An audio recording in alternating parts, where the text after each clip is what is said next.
হ্যাকারদের খুব দারুণ একটা চক্র আমাদের প্রত্যেক কন্টেন্ট ক্রিয়েটরদের পিছনে কাজ করতেছে।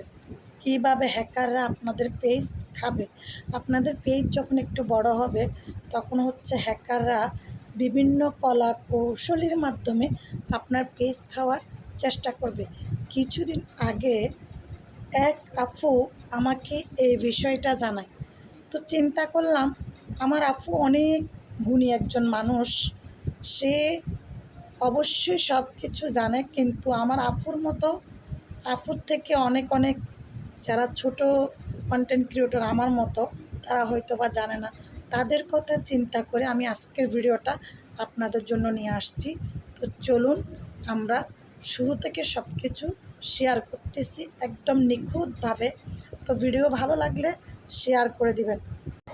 তো দেখুন, আমার প্রতিদিনকার যে নোটিফিকেশন চেক করি সেই একটা নোটিফিকেশন চলে আসছে যে আমার ভিডিওতে একটা প্রবলেম হয়েছে।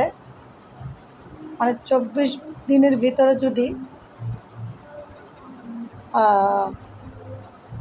এই লিঙ্কে আমি স্টেপ বাই স্টেপ পূরণ না করে, দেখেন এটার ভিতরে আমি ঢুকছি, তো এখানে একটা লিঙ্ক আছে, আমাকে একটা টাইম দেওয়া হয়েছে। এই টাইমের মধ্যে যদি আমি এদের স্টেপগুলো পূরণ না করি তাহলে আমার পেজের মনিটাইজেশন চলে যাবে, হ্যাঁ, বা ফেরত আসবে না, এরকম একটা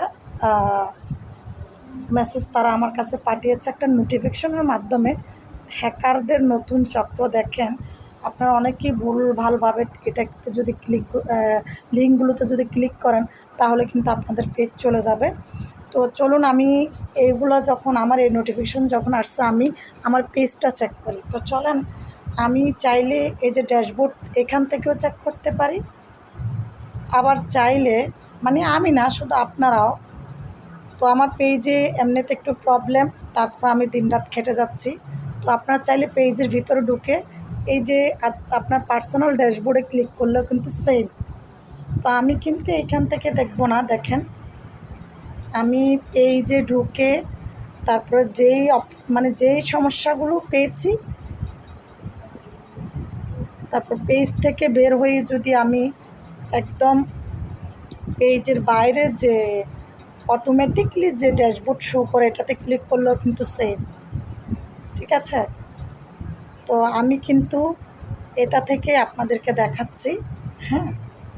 তো আমার পেজে কিন্তু অনেক আগে একটা সমস্যা হয়েছিল, আমার ভুলের কারণে সমস্যাটা আমাকে ওইখান থেকে একটা ওয়ার্নিং